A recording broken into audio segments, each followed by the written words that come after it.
Hello guys, welcome back to internal topics. ये video आज हम कोई एक्साइटमेंट में या कोई खुशी में नहीं बना रहे हैं, बल्कि हम आसामीज पीपल के दिलों में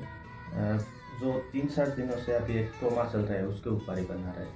यस, हम बात कर रहे हैं असम के हार्ट थ्रॉप और हमारे प्यारे जुबिन दा यानी जुबिन गार्ग के बारे में, जिसने अपनी पूरी ज़िंदगी में 38,000 गाना गाया और वो भी 40 डिफरेंट लैंग्वेज में, जिसने अपने आसाम के लिए बॉलीवुड को भी छोड़ दिया। हम जब सितंबर में भारत रत्न डॉक्टर भूपेन हजारिका जी की 100वीं जन्म जयंती बना रहे थे, तभी सितंबर की 19 तारीख को हमें दोपहर में एक खबर आता है कि जुबिन गार्ग इज नो मोर। पहले तो हम इस न्यूज़ को फेक मान रहे थे, क्योंकि अगर बात हो जाए असम की किंग यानी जुबिन गार्ग के बारे में, अगर जुबिन गार्ग के न्यूज़ आसामी न्यूज़ चैनल में बच गया तो उन लोगों की टीआरपी यहाँ से यहाँ तक चला जाए, मतलब बूम हो जाएगा। लेकिन जैसे जैसे टाइम बीतता गया हमें ये मानने के लिए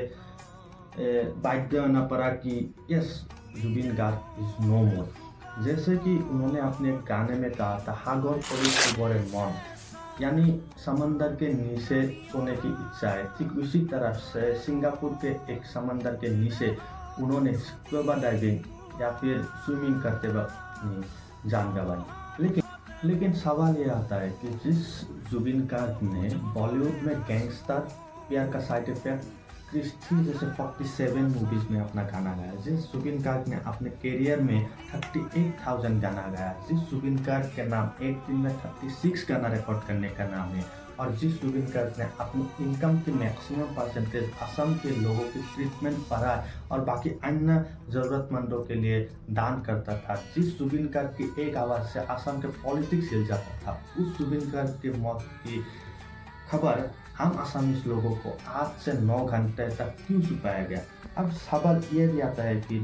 नॉर्थ ईस्ट फेस्टिवल यानी सिंगापुर में जुबिन गार्ग ने जिस फेस्टिवल में परफॉर्म करने के लिए गया था, उस फेस्टिवल के ऑर्गेनाइजर श्यामकानू महंत ने उनके डेथ के 48 आवर्स तक उनके डेथ पर कोई भी स्टेटमेंट क्यों नहीं दिया। और सवाल ये भी आता है, जैसे कि हम सब जानते हैं कि जुबिन दा बीते कुछ सालों से फिजिकली फिट नहीं थे और उनको सीजल अटैक का प्रॉब्लम था, और ऐसे में उनके मैनेजर पर भी सवाल आता है कि जब उन लोगों को पता है कि सीजल अटैक से जुबिन दा को डॉक्टर ने सख्त मना करके रखा है आग और पानी से दूर रहने के लिए, तो उनके मैनेजर ने उनको स्विमिंग करने के लिए, वो भी समंदर में, परमिशन क्यों दिया। लेकिन ये जो सवाल है, इस सवाल का जवाब तो हम आसामीज लोगों को चाहिए ही चाहिए। अगर ऐसा सवाल नहीं मिलता है तो असम के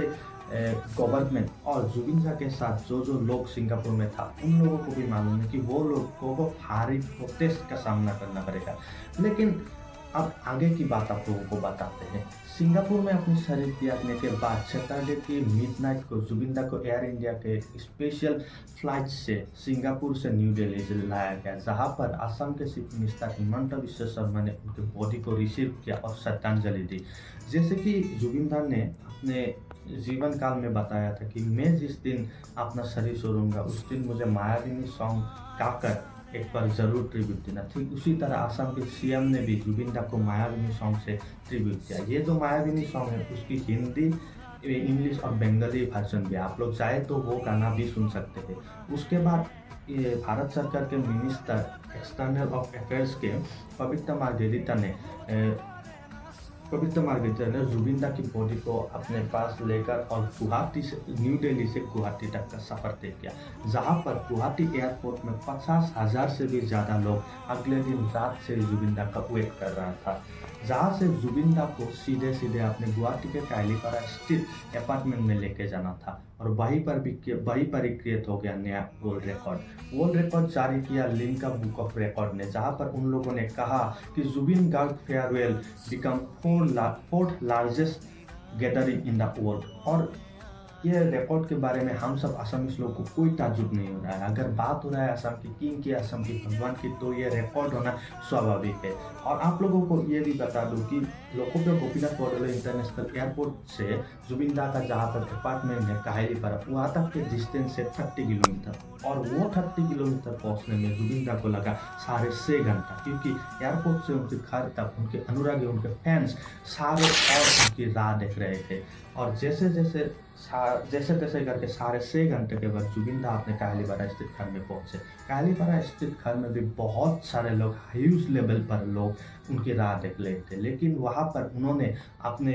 परिवार के साथ, यानी उनके 80 साल से भी ज़्यादा पिता, उनकी पत्नी और उनकी बहन और परिवारजनों के साथ 1 घंटा बिताया, वो भी आखिरी बार। और वहाँ जहाँ से उनको ले जाएगा सर्वसज्जा इंडोर स्टेडियम, जहाँ पर उनको कल यानी 21 सितंबर और आज यानी 22 सितंबर को रखा गया है पब्लिक के दर्शन के लिए। वहाँ पर असम के गुवाहाटी के सोनापुर नामक स्थान में 23 सितंबर को वो पंचतत्व।